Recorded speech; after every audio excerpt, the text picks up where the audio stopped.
Welcome back, folks. Today, we're diving into a story that's as bizarre as it is hilarious.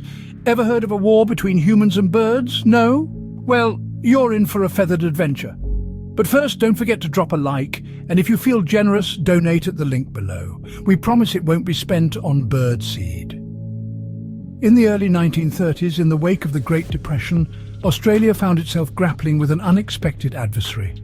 Not a foreign power, not a political uprising, but emus.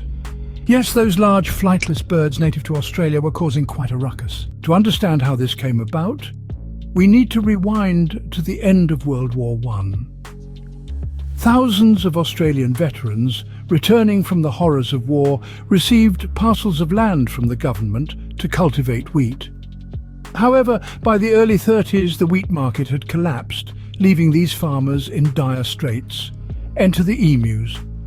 Each year after their breeding season, around 20,000 emus migrated from inland regions towards the coast. In 1932, these birds found the cultivated lands of the Western Australian wheat belt.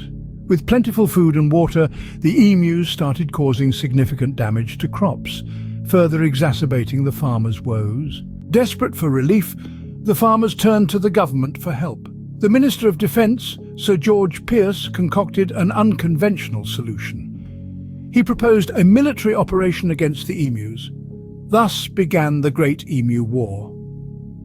In November 1932, the Australian military, armed with 2 Lewis machine guns and 10,000 rounds of ammunition, set out to curb the emu population. The first encounter, however, proved to be a humbling experience.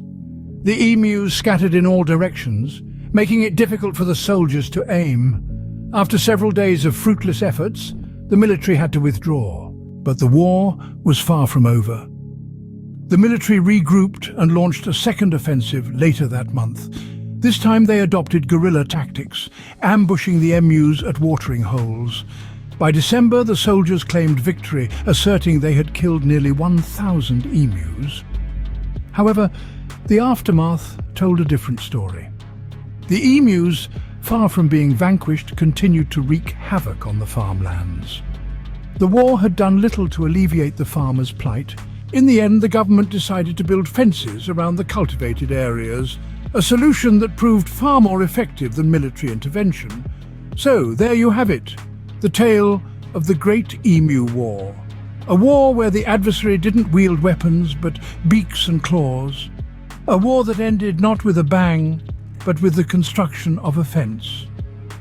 A war that serves as a reminder of our complex relationship with nature and the lengths we will go to protect our livelihoods.